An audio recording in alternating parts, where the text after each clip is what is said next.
you tell me who your first boyfriend was? My very first love boyfriend, you can all fill in the gaps, was Elvis Presley. How did you meet Elvis? Who lands their first boyfriend as Elvis, and where do you go from there? Well, I've had great loves in my life, but Phil Spector, the infamous Phil Spector.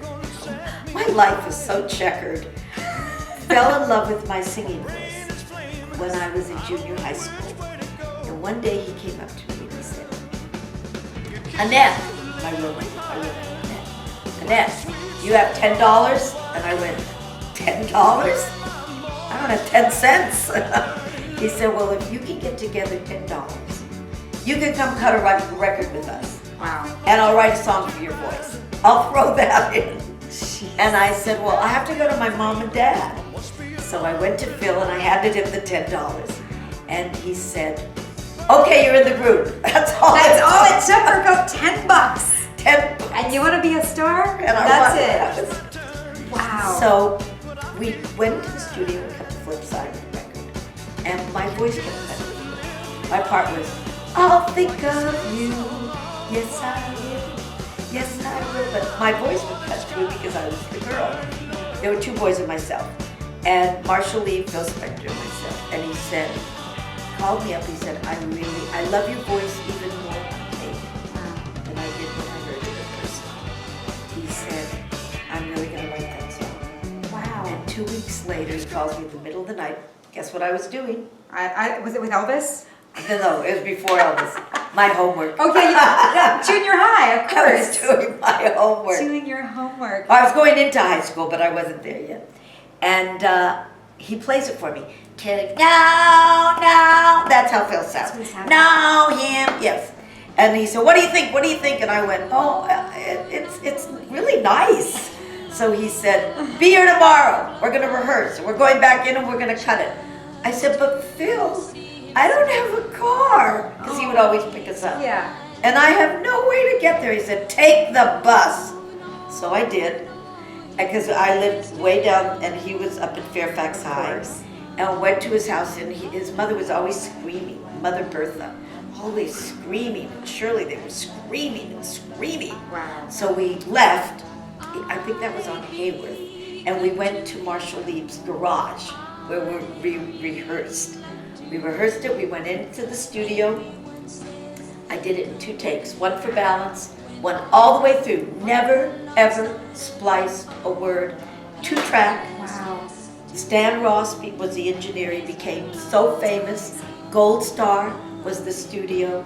One of the first things they ever did. It became the studio. Oh. And it went from nowhere to #1 and for a long time. And now it's considered one of the most important rock and roll classics. And I think one of the reasons is because it was Phil Spector's first thing. And in that period of music, it was all Hunter Hancock and Art LeBeau, and it was very rhythm and blues. So you'd be hearing songs like Earth Angel, Earth Angel. It was a new sound. And all of a sudden there was this innocent, sweet little girl's voice, which was mine. And that's what Elvis fell in love with. Oh, was my voice. How old were you when you met him? Well, I met him years later. Okay. But he had always said, I want to meet the girl who sang To Know Him Is to Love Him. And one day I was brought to his house.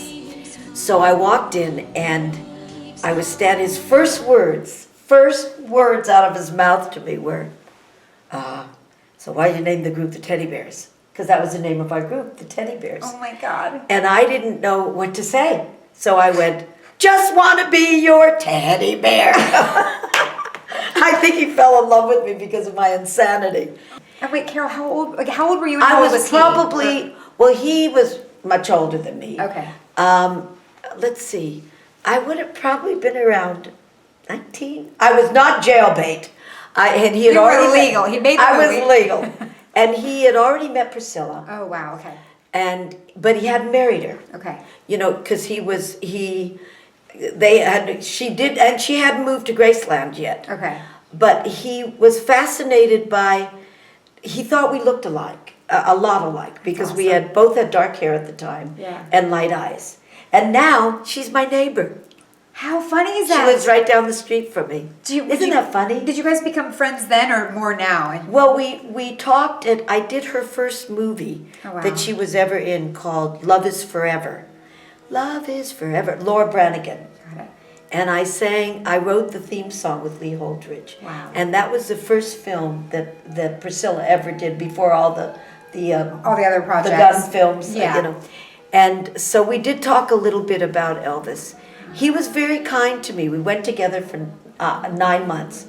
Stupid, did not have a baby. I was gonna say, But- at that time, I could have had a child. I should have had a child. I should have had his baby. But I didn't.